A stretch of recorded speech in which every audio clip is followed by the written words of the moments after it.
Graça e paz, meus irmãos. Louvado seja Deus, que está nos concedendo a oportunidade de compartilhar mais um estudo, apesar de não estarmos juntos fisicamente, termos condição de compartilhar um pouco da palavra de Deus através desse vídeo, dessa gravação. Meu nome é Joroslav, né? Eu estou me apresentando porque, a princípio, esse vídeo ia ficar circulando só entre a classe de homens, na qual eu sou professor, ali na Igreja Metodista em Voldac, mas a gente tem percebido que outras pessoas estão conseguindo acessar, assistir, isso é bênção, louvo a Deus por isso. Eu quero, como primeiro ato aqui desse nosso encontro, ainda que virtual, louvar a Deus pela tua vida, louvar a Deus pela oportunidade de ler a palavra do Senhor, de poder meditar nela, de poder compartilhá-la livremente. Glória a Deus por isso, mesmo em tempo de tanta privação, de tanta restrição, a palavra de Deus tem se mostrado abundante, acessível, disponível, viva e eficaz como ela sempre disse que seria, mas continua à disposição daqueles que têm interesse, têm desejo e têm sentido sede de buscar o Senhor. Glória a Deus por isso. Quero convidar você para participar dessa videoaula, né? Para mim é um bate-papo, eu tenho muito claro que a minha missão junto à classe de homens na Igreja Metodista em Voldac é apenas de conduzir os estudos. A palavra de Deus diz que é o Espírito dele que convence o homem da justiça, do pecado, do juízo, e eu creio piamente nisso, eu tenho convicção que é o Senhor que faz a obra, a gente é instrumento. E hoje nós vamos falar de alguém que foi instrumento de Deus na vida dos seus irmãos, na vida das pessoas que estavam próximas dele e nações vindouras, e continua sendo instrumento através da leitura hoje, né? Mas de uma leitura de algo que aconteceu muito tempo atrás, mas que é vivo para nós. Quero convidar você a pegar a tua Bíblia, quero convidar você a se dispor a estudá-la, manuseá-la. Abre aí, a gente tem alguns textos básicos para a gente ver, mas à medida que forem acontecendo aqui a exposição, eu quero convidar você para visitar outros textos. Feche teus olhos, se você já foi lá buscar a Bíblia, já chegou aí, já tá ok, pegou um papel, uma caneta para acompanhar o estudo, eu quero te chamar para a gente ter uma palavra de oração também. Amém? Feche teus olhos, vamos falar com o Senhor. Deus querido, Deus bondoso, muito obrigado, Pai. Muito obrigado por esse tempo, muito obrigado por essa oportunidade. Ó Deus, de podermos ter esse momento aqui, ainda que distantes, de comunhão com a Tua Palavra, de comunhão uns com os outros. Eu sei, ó Deus, que isso aqui é uma gravação, mas eu sei que pessoas irão ver, que isso irá incentivar pessoas a buscar mais a Tua Palavra. E espero, Deus, creio, tenho convicção que Teu Espírito há de agir para edificar a vida dos meus irmãos, assim como o Senhor, o Teu Espírito edificou a minha vida, ó Pai, na leitura e no estudo dessa palavra, Deus querido. Toma, Senhor Jesus, em Tuas mãos, cada homem da classe de homens da Igreja Metodista em Voldac. Tome, Deus, cada uma das pessoas que vai ouvir esse estudo, cada uma das pessoas que vai se dispor a compreender e a buscar o entendimento que vem dos altos céus para a vida deles, ó Deus. Ministre sobre eles bênção, ministre sobre eles cura, ministre sobre eles restauração, restauração do chamado, restauração da convicção de servo, Deus. Pai querido, eu quero colocar diante do Senhor a situação que vive o nosso país. Toma nosso país em Tuas mãos, Deus. Nós cremos, ó Deus, que tudo está debaixo do Teu governo e que o Senhor tem propósito para tudo, em todo o tempo, Deus. Nos ajude, Senhor Deus. Tenha misericórdia do nosso país.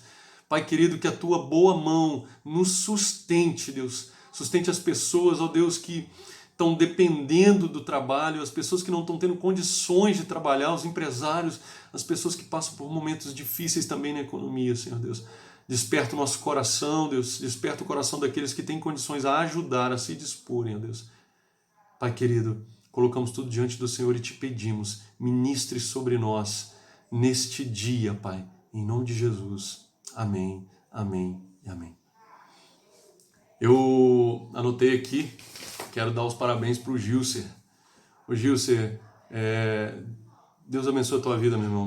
Meus parabéns pelo teu aniversário. Que Deus te sustente, te dê graça. Que Deus esteja contigo em todo o tempo. Quero me lembrar também do irmão Ismael.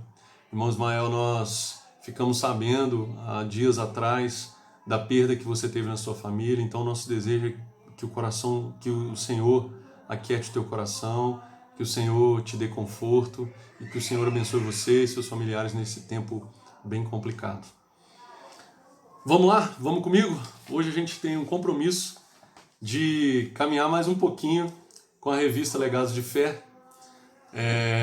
Hoje nós vamos falar de outro personagem do Antigo Testamento. No nosso encontro de domingo passado falamos um pouco sobre Isaías, uma passagem bem específica acerca do chamado de Isaías. E hoje a gente vai falar um pouquinho do profeta Jeremias. Como que eu pretendo fazer isso? Eu pretendo fazer isso em 3 momentos, assim como nós fizemos no nosso bate-papo de semana passada. Eu quero fazer uma localização histórica para a gente entender como que se deu o chamado de Isaías, como ele foi desenvolvido, o que aconteceu, em que circunstâncias isso se deu, como é que estava a questão religiosa, a questão política, para quem que ele estava profetizando, como é que foi isso. No segundo momento, a gente vai para o texto. São 2 textos básicos, mas eu quero focar em Jeremias capítulo 20, versículos 7 a 13. E no final, no terceiro momento, eu quero compartilhar com vocês acerca do legado atemporal, ou seja, de um legado que não está circunscrito no tempo e que Jeremias deixou para nós. Ok? Eu quero começar propondo uma reflexão para você que está me ouvindo. Você consegue dizer aí quais são as dificuldades para cumprir a missão que Deus te chamou para cumprir? Você consegue apontar algumas dificuldades? Escassez de quê? Escassez de mão de obra. Talvez se estivéssemos falando com os líderes, né, os pastores, eles iriam dizer assim, poxa, não tem mão de obra. A palavra de Deus diz que a seara é grande, mas poucos são os ceifeiros. Senhor, envia ceifeiros para a tua obra. Bom, talvez se estivéssemos falando com os ceifeiros, com os trabalhadores, eles dissessem assim, nosso Deus, as dificuldades são tamanhas, a gente não tem condições de implementar um projeto, a gente precisa de recursos financeiros, recursos materiais, a gente precisa de tanta coisa. São muitas as dificuldades. A gente faz um propósito de 42 dias de jejum e oração. Nossa, mas que dificuldade que é. E isso com o propósito de nos fortalecer para anunciarmos a palavra do Senhor, para cumprirmos o propósito que Ele tem para nossas vidas. Tenho certeza que, particularmente, se você fizer essa reflexão, você vai apontar grandes dificuldades. Diferentes dessas aqui que eu apontei, mas dificuldades que têm o seu peso, têm o seu formato e que são obstáculos aí à anunciação da palavra do Senhor, ao cumprimento do chamado que Deus tem para as nossas vidas. Agora eu preciso te dizer uma coisa, antes mesmo da gente aprofundar no texto, antes mesmo da leitura do texto, hein? Os obstáculos que Jeremias enfrentou são muito superiores a esses que eu acabei de apontar. Muito superiores. Isaías enfrentou prisão, açoite, perseguição. Isaías enfrentou a privação de uma série de coisas. Isaías chegou num ponto que ele falou, Deus, que chamado é esse? Tamanha os obstáculos que cercaram aí o chamado de Isaías. Eu estou fazendo essa pergunta, eu gosto sempre de começar a nossa conversa, o nosso bate-papo com uma pergunta, para a gente começar, né, a perceber que a nossa exposição aqui ela é reflexiva, ela nos leva a uma reflexão. Vamos para o texto? São 2 textos, né, que eu estou deixando aqui como textos base para o nosso estudo. O primeiro está lá em Jeremias capítulo 18, versículo 7 até o versículo 18. Esse texto eu vou deixar aqui como referência, mas não vou fazer leitura. Nós vamos estudar mais detidamente o segundo texto básico, que é o texto de Isaías capítulo 20. versículo 7 ao 13. Esse eu quero fazer a leitura aqui, e eu sugiro que você faça a leitura. Eu vou fazer a leitura na edição Nova Almeida atualizada. Eu escolhi uma outra tradução para o nosso estudo, porque tem umas palavras diferentes, ele alarga um pouco a compreensão do que o profeta está anunciando aqui, mas é interessante para a gente pensar. Jeremias, capítulo 20, a partir do versículo de número 7, a gente vai terminar no versículo de número 13, diz assim a palavra do Senhor. Sexto lamento de Jeremias. Sexto, hein? Já é o sexto lamento de Jeremias. Tem 5 outros aqui.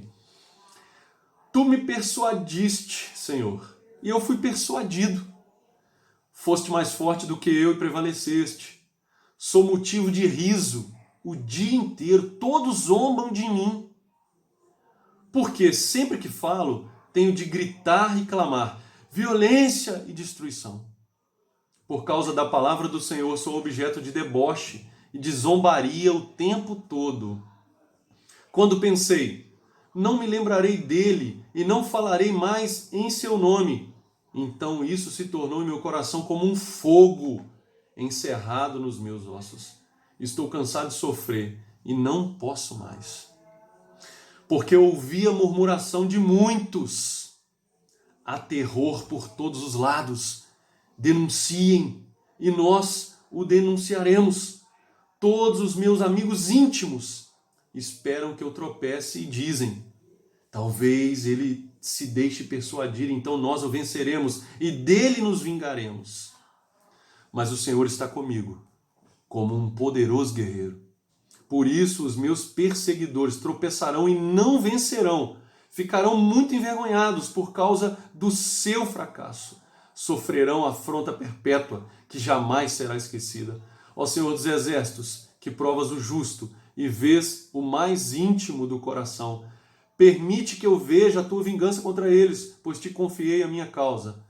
Cantem ao Senhor, louvem o Senhor, pois ele livrou a vida do necessitado das mãos dos malfeitores. Amém. Que Deus ministre aos nossos corações. Bom, como eu mencionei com vocês, eu quero fazer essa exposição em 3 momentos distintos. O primeiro deles é tentar contextualizar em que momento, em que circunstâncias se dá o chamado de Jeremias, perdão.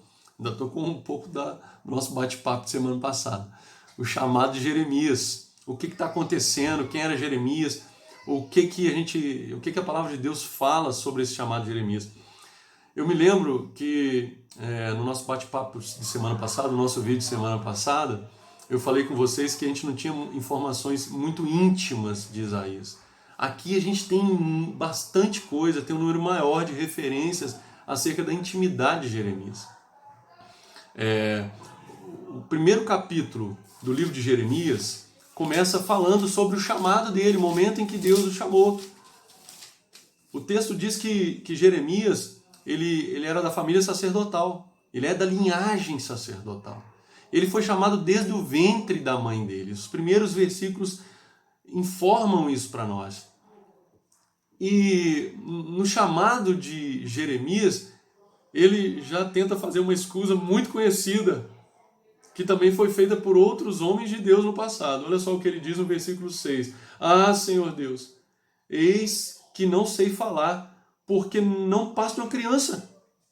Falou, Deus, como é que eu vou ser chamado? Não passo de uma criança. E aí Deus diz para ele, você vai falar aquilo que eu colocar na tua boca, o meu chamado é para você mesmo. E Jeremias acaba profetizando durante cerca de 4 décadas, 40 anos. Tem um outro detalhe sobre o profeta, né? O profeta ficou conhecido como profeta chorão. Mas essa história de ser o profeta chorão tem a ver com Lamentações, tem a ver com o escrito de Lamentações, tem a ver com o quê? As pessoas fazem um juízo equivocado, imaginando que Jeremias é o profeta que está exercitando esse sentimento de angústia, de sofrimento, através do choro, porque ele está chorando por si, mas não é. A essência do livro dele é um choro, é um lamento profundo, de muita angústia, pelo povo que não se converte, que rejeita a palavra de Deus. Então é um profeta chorão, por conta desse sentimento que está muito expresso no livro dele, mas ele se dá não por uma circunstância pessoal, não chora por ele. Claro que tem momentos que Jeremias aqui, a gente vai ver, ele fica numa angústia profunda, é até o texto que nós lemos, para conversar sobre o chamado e o legado de Jeremias. Mas essencialmente é o profeta chorão, porque ele está angustiado em razão do povo rejeitar a anunciação do chamado de Deus, a conversão, a mudança de vida, a transformação. Qual era o ambiente político dessa época? O que estava acontecendo na política, na religião? O rei Josias, lembra do texto de Isaías da nossa semana passada? Então, tem muito a ver com isso também. O rei Josias é o último rei, praticamente o último rei, que vai cumprir e vai levar a palavra de Deus, fazer mudanças, manter mudanças, tentar com que o povo siga o caminho que o Senhor norteou para ele. Mas isso vai se esfriando e passa o reinado dele, as coisas começam a se deteriorar. E no plano religioso, é mais ou menos isso, a nação está se afastando do Senhor. Politicamente, o que está acontecendo? No Reino do Norte, lembra do reino dividido, né? Reino do Norte, Reino do Sul. O Reino do Norte já havia sido tomado pela Assíria. Os assírios haviam tomado Samaria e feito uma devassa total. Há uma crescente onda agora da Babilônia contra Jerusalém. Vai ter um momento no livro que Jeremias vai falar claramente da cidade sitiada, de Jerusalém sitiada e tal, e vai profetizar a destruição de Jerusalém. Então esse é o contexto do que a gente está, do chamado de Isaías. O que está acontecendo ali historicamente, o que está acontecendo politicamente, o que está acontecendo no campo da religião. Como eu falei para vocês, e foi alvo da pergunta inicial que introduz o nosso bate-papo, né? Quais são as dificuldades de seguir o nosso chamado? E aqui eu apontei que Jeremias teve muitas. Eu separei aqui 3 momentos, né, para falar de situações extremamente difíceis pelas quais Jeremias passou em razão do chamado dele. Ou seja, por conta do chamado. Tem um episódio lá no capítulo 20, um pouquinho antes da leitura que a gente fez, do lamento de Jeremias, que é a situação em que ele é amarrado num tronco. Olha que coisa. Ele profetiza, chamando o povo à conversão e anunciando que Jerusalém, através de uma forma profética, que Jerusalém vai ser destruída. E aí o superintendente lá do templo, ele resolve pegar Jeremias, açoitá-lo, prendê-lo num tronco. Então tem o episódio do tronco, está lá no capítulo 20, os primeiros versos. Tem o episódio que Jeremias é lançado na cisterna. Isso está descrito lá no capítulo 38, versículo 6. Ele é lançado literalmente na sujeira, na lama. Tem um outro episódio, agora cronologicamente anterior, né, que é a conspiração das pessoas da cidade contra ele. Está lá no capítulo 11, versículos 18 a 23. As pessoas da própria cidade dele conspiram ali contra ele. Desejam o mal, desejam exterminá-lo, desejam pôr fim àquele trabalho que ele vinha fazendo. Então esse é o nosso primeiro enfoque hoje no nosso bate-papo, na nossa apresentação.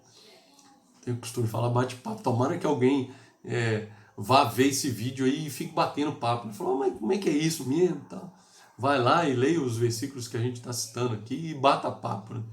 para mim é sempre um bate-papo, ainda que eu não ouça, porque eu falo e fico refletindo sobre essas palavras e Deus vem acrescentando e Deus vem falando. É uma pena, de fato, a gente não ter essa interação, porque é sempre muito produtivo, a intervenção de vocês sempre acrescenta muito, a gente aprende muito com os acréscimos que vocês fazem. Eu sinto muita falta disso. Mas enfim, é um momento que a gente vai se privar disso e pedir a Deus para nos conduzir. Então, meu primeiro objetivo hoje, nesse nosso vídeo, é fazer uma contextualização, ou seja, tentar mostrar para vocês o que estava acontecendo mais ou menos nesses 40 anos em que Jeremias profetiza. O Reino do Norte, a capital Samaria destruída, os assírios tomando aquilo lá, o Reino do Sul, agora Jerusalém, vivendo um momento de grande aflição, um crescimento do Império Babilônico e no futuro o fato de eles estarem sitiados e tudo mais. E aí a gente volta para o texto que a gente leu, né? Fizemos essa contextualização histórica, política, até da religião, até espiritual, como é que o povo estava encarando essa situação. O chamado que Isaías tem para cumprir um chamado profético.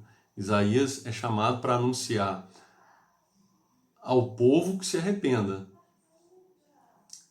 Depois, nesse contexto histórico, a história vai se desenrolando, ele profeticamente anuncia a destruição de Jerusalém. Depois profetiza castigo das nações inimigas. E no final ele vai falar da manutenção do trono davídico. Ou seja, nesse contexto todo, fazendo uma breve linha do tempo, o livro de Isaías começa chamando o povo de Deus ao arrependimento, anuncia o que vai acontecer se eles não se arrependerem. De fato eles não se arrependem, isso acontece. Nações vizinhas acabam por cumprir esse castigo de Deus, mas também depois, no futuro, elas vão sofrer o castigo, porque também não se achegam à presença do Senhor. Mas no final dessa história toda, a garantia do Senhor no livro é a seguinte: a proposta, o projeto, o plano está de pé. A salvação para o homem, para aquele que se arrepende, para aquele que crê, se arrepende, está de pé. O trono davídico, nesse sentido, anunciando a vinda do Messias, continuará de pé. Essa é a contextualização e agora a gente volta para o texto. Eu não vou gravar um vídeo longo. E o que eu vou fazer? Estou dando uma olhada aqui no tempo que a gente já está conversando. Tem 23 minutos, né? Eu vou começar agora esse segundo tópico. Que segundo tópico que é esse? Bom, fizemos essa contextualização. Agora nós vamos para o texto, fazer um estudo mais detido do texto. Vamos olhar aí os versículos por versículos, o impacto deles, o significado, o alcance. Como a gente já está aproximando, tem 23 minutos, a gente está aproximando dos 30 minutos, que é o meu prazo aqui, eu não vou me preocupar. A gente fraciona esse nosso vídeo em 2 momentos. Domingo, amanhã, né? Hoje é sábado, estou gravando isso aqui no sábado. Domingo a gente compartilha esse, domingo que vem a gente termina então esse propósito nosso, que é falar um pouquinho sobre o legado de fé que Jeremias tem para nós, ok? Vamos voltar para o texto? Capítulo 20, a partir do versículo de número 7, o texto tem a seguinte rubrica, o seguinte subtítulo: Sexto Lamento de Jeremias. Sexto Lamento de Jeremias. Eu vou ler uma tradução aqui, um pouco diferente, me chamou muita atenção essa tradução, porque, de certa forma, ele alarga o significado, né? Na Nova Almeida Atualizada, o versículo 7 está assim: Tu me persuadiste, Senhor, e eu fui persuadido. Foste mais forte do que eu e prevaleceste. Sou motivo de riso o dia inteiro, todos zombam de mim. Agora eu quero compartilhar com vocês essa tradução aqui, que é a tradução interdenominacional. Uma Bíblia super diferente, eu não tenho ela aqui. Foi uma referência que eu achei. É a tradução interconfessional, desculpe. Interconfessional diz assim, ó: Senhor, tu me enganaste, eu fui enganado, foste mais forte do que eu e prevaleceste.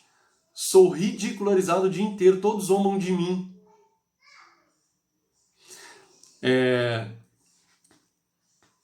Na nossa tradução é persuadiste-me. Numa outra tradução ainda, seduziste-me.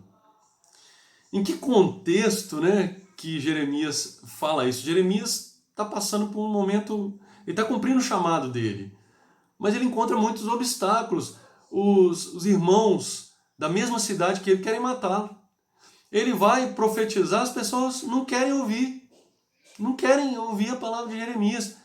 Então Jeremias chega num momento, depois dessas aflições todas que nós comentamos aqui, eu citei 3 exemplos, né? O exemplo do tronco. Esse texto aqui é imediatamente após a situação do tronco, em que ele é preso, açoitado num tronco, porque ele está anunciando, está chamando o povo ao arrependimento, senão acontecerá a destruição de Jerusalém. Qual que é a paga que ele tem? Ele é preso no tronco, ele é açoitado. E aí ele começa a questionar o seu próprio chamado. Senhor,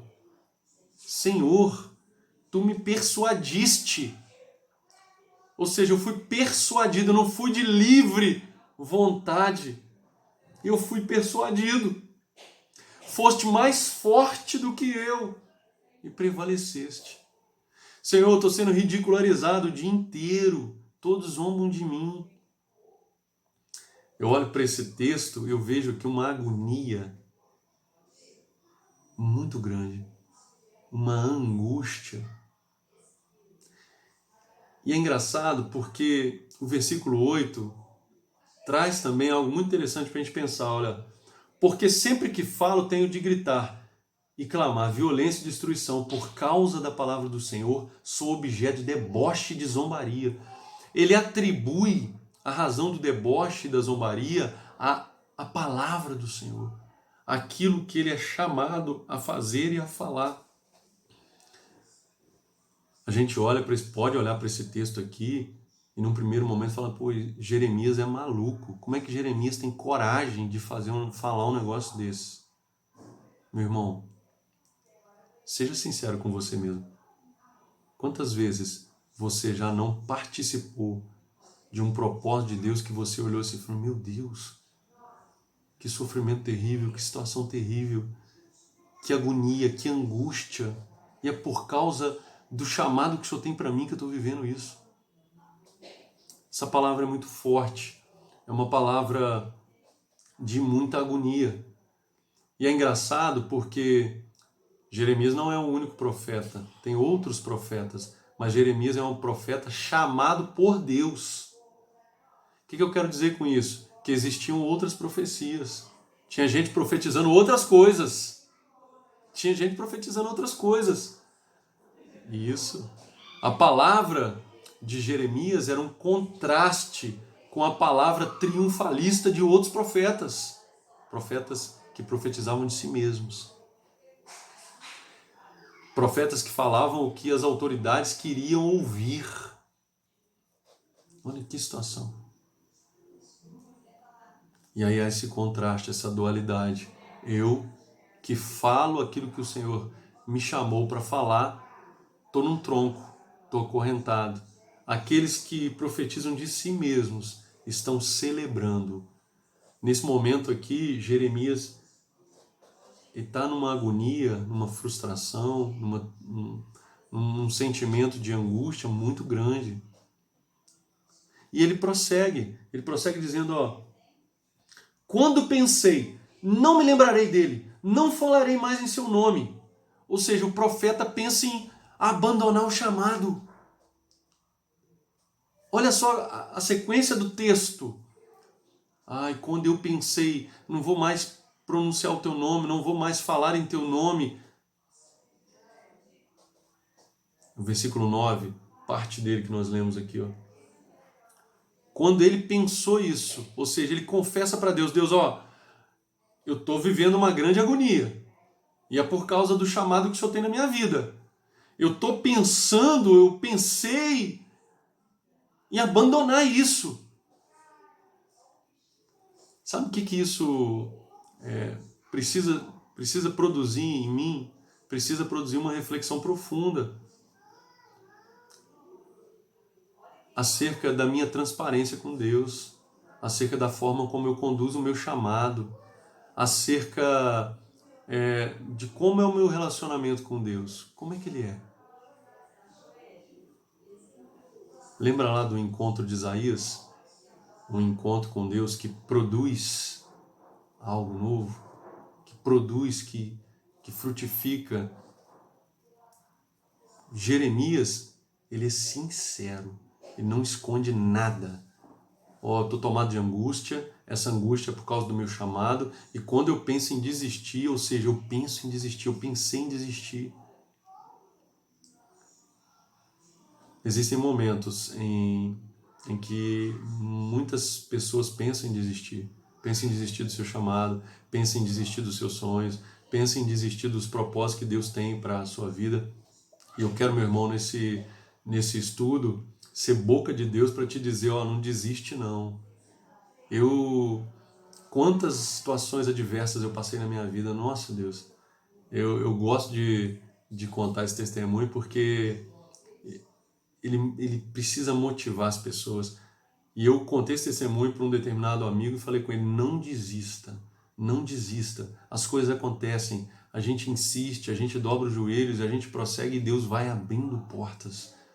Deus vai abrindo portas, não desista. Então eu quero incentivar você que está ouvindo, está vendo, está participando desse áudio, não desista. Se Deus tem um chamado, se Deus colocou no teu coração um sonho dele, não desista. João, mas que testemunho é esse que você mencionou e já está falando de outras coisas?